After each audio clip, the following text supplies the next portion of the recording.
আপনারা সবাই কেমন আছেন? আশা করি সবাই অনেক ভালো আছেন। আমি আপনাদের অনেক ভালো আছি। তো আজকে আমি আপনাদের দেখাবো যে কীভাবে রোবলক্সে গেম পাস বানাবেন। গেম পাস বানালে কী হয়? গেম পাস বানালে হয় হচ্ছে যে আপনার ফ্রিতে অনেকগুলো রোবলক্স পাবেন। গেম পাস বানানোর জন্য প্রথমে মোর অপশানে ক্লিক করবেন, তারপরে এই দেখেন ক্রিয়েট অপশানে ক্লিক করবেন। ক্রিয়েটে ক্লিক করে এখান থেকে আপনারা ক্রিয়েশনস অপশানে যাবেন। তারপর এইটাতে যাবেন, তারপর আবার 3 ডটে ক্লিক করবেন। এখান থেকে পাসের সেকশনে ক্লিক করবেন। পাসে ক্লিক করে এই দেখেন ক্রিয়েট পাসে ক্লিক করবেন। এখানে আপনাদের যা ইচ্ছা নাম দিয়ে দেবেন।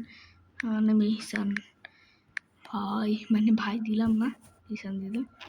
এবার ক্রিয়েট পাসে ক্লিক করুন। ক্লিক করে আপনার যে নামটা দিয়েছেন ওই নামের উপরে একটা ক্লিক করে দেবেন।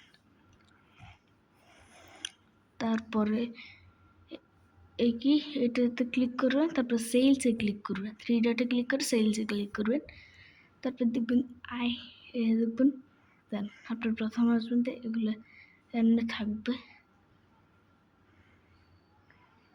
এই দেখেন প্রথমে এই অপশনটা অন করে দেবেন, আইটেম ফর সেল।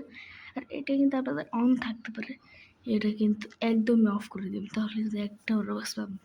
তারপর এখানে আপনারা কত রোবক্স নিতে চান দিয়ে দিবেন। আমি 20টা রোবক্স নিতে চাই, দিয়ে দিলাম। এবার সেভ চেঞ্জে ক্লিক করবেন। এবার কিন্তু আপনারা মার্কেট প্লেসে গিয়ে রোবক্স পেয়ে যাবেন। তো আজকের এই ভিডিও পর্যন্ত দেখা হবে অন্য কোনো ভিডিওতে। ততক্ষণ পর্যন্ত গেম ওভার।